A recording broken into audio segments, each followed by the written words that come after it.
أيتكم أحسن عملا وهو العزيز الغفور صدق اللہ العظیم۔ آپ حضرات کے سامنے زینت اعمال کا درس شروع ہے۔ حضرت ابو بکر صدیق رضی اللہ تعالی عنہ ارشاد فرماتے ہیں کہ کچھ چیزوں کی زینت کچھ چیزوں میں ہے۔ جیسے آپ نے کل سنا تھا، حضرت ابو بکر صدیق رضی اللہ تعالی عنہ نے ارشاد فرمایا نعمت کی زینت شکر کے اندر ہے۔ اسی طرح آپ نے یہ بھی ارشاد فرمایا بلا کی زینت صبر کے اندر ہے۔ انسان پر خوشی بھی آتی ہے اور انسان پر غم بھی آتے ہیں۔ جب انسان کو خوشی ملتی ہے تو انسان اس پر خوش ہوتا ہے، اور جب انسان پر کوئی بلا اور مصیبت آتی ہے تو انسان کو اس پر صبر کرنا چاہیے۔ بلا اور مصیبتوں کی زینت صبر کے اندر ہے۔ ایک بزرگ نے فرمایا جب ہمارے اوپر مصیبت آتی ہے تو تیسرے دن جس طرح ہم اپنے صبر کا اظہار کرتے ہیں اسی طرح ہم پہلے دن صبر کا اظہار کریں۔ مثلا بیٹا فوت ہو گیا، اب تیسرے دن بندہ سارے غموں کو بھلا کر کھڑا ہو جاتا ہے، دکان کھول لیتا ہے، اپنے پریشانی کو دور کر لیتا ہے اور اسے اللہ کی رضا سمجھ لیتا ہے۔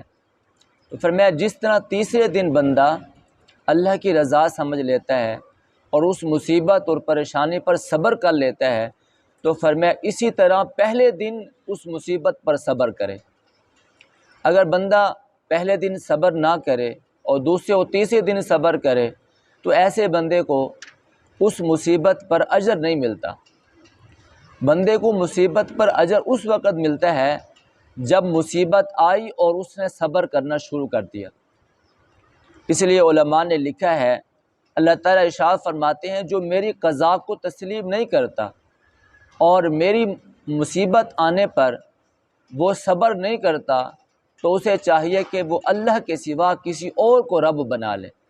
بھی قضا بھی اللہ کی طرف سے ہے اور مصیبت اور پریشانی بھی اللہ ہی کی طرف سے آتی ہے، تو قضا کو بھی تسلیم کرنا چاہیے اور مصیبت پر بھی صبر کرنا چاہیے۔ سلطان محمود غزنوی رحمۃ اللہ علیہ کا ایک غلام تھا، خادم تھا، اس کا نام تھا ایاز۔ تھا تو بڑا ان پڑھ لیکن اس کے اندر صفات بڑی تھی۔ ایک مرتبہ سلطان محمود غزنوی نے لوگوں کو پھل دیے اور پھل ایسے دیے جو بالکل کڑوے تھے۔ اب جب انہوں نے پھل کھانا شروع کیا تو سبھی نے اپنے منہ سے پھل نکال دیے اور تھو تھو کر کر کہہ دیا یہ پھل تو کڑوے ہیں۔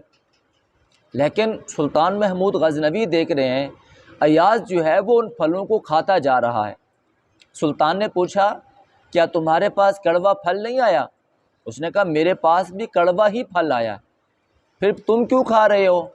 تو اس نے بتایا ساری زندگی آپ کے ہاتھوں سے میٹھے پھل ملے، آج جب ایک مرتبہ کڑوا پھل ملا تو کیا میں اس کو پھینک دوں؟ کیا میں اس کڑوے ہونے پر میں صبر نہ کروں؟ یعنی اتنی نعمتیں تمہاری طرف سے ملتی رہیں تو میں اس پر شکر کرتا رہا، آج جب کڑوا پھل مل گیا تو مجھے اس پر صبر کرنا چاہیے۔ یقیناً ہمارے اوپر مصیبتیں تو تھوڑی ہوتی ہیں، خوشیاں زیادہ ہوتی ہیں۔ ہم اگر پہلے لوگوں کی مصیبتوں کو دیکھیں اور ان کے صبر کو دیکھیں تو ہم اپنی ذات کو دیکھیں تو ہمارے اوپر وہ والی مصیبتیں نہیں ہیں، ہمیں تو ہر طرف سے خوشیاں ہی خوشیاں ہیں، راحتیں ہی راحتیں ملی ہیں۔ صحابہ کرام کہتے ہیں آپ صلی اللہ علیہ وسلم کو ایک مرتبہ بخار آیا تو ہم آپ صلی اللہ علیہ وسلم کو ملنے کے لیے گئے۔ آپ کو اتنا تیز بخار تھا، آپ نے چادر اوڑھ رکھی تھی، اس چادر کے اوپر سے بھی بخار محسوس ہو رہا تھا۔ ہم نے کہا یا رسول اللہ آج آپ کو بڑا تیز بخار ہے۔ آپ صلی اللہ علیہ وسلم نے ارشاد فرمایا ہمیں جب بخار آتا ہے تو اسی طرح تیز آتا ہے اور ہم ان مصائب پر صبر کرتے ہیں۔ صحابہ کرام نے پوچھا یا رسول اللہ سب سے زیادہ مصائب کس پر آتے ہیں؟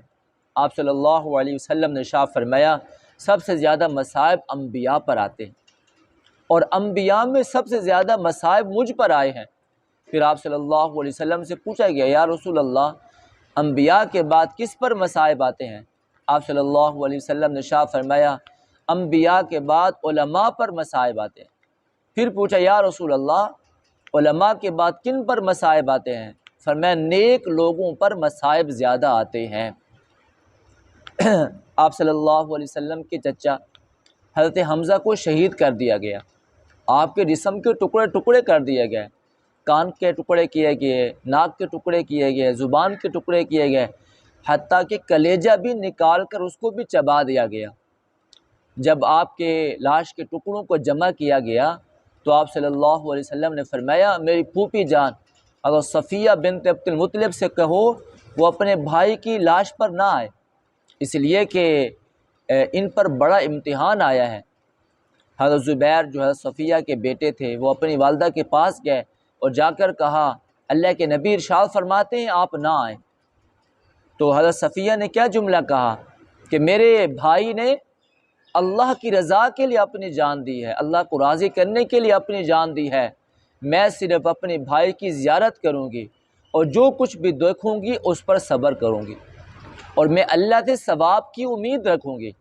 حضرت زبیر رضی اللہ تعالیٰ عنہ حضور صلی اللہ علیہ وسلم کے پاس تشریف لے گئے اور انہیں ساری صورتحال سے آگاہ کیا کہ آپ کی پھوپھی جان کہتی ہیں میں صبر کروں گی اور ثواب پر امید رکھوں گی۔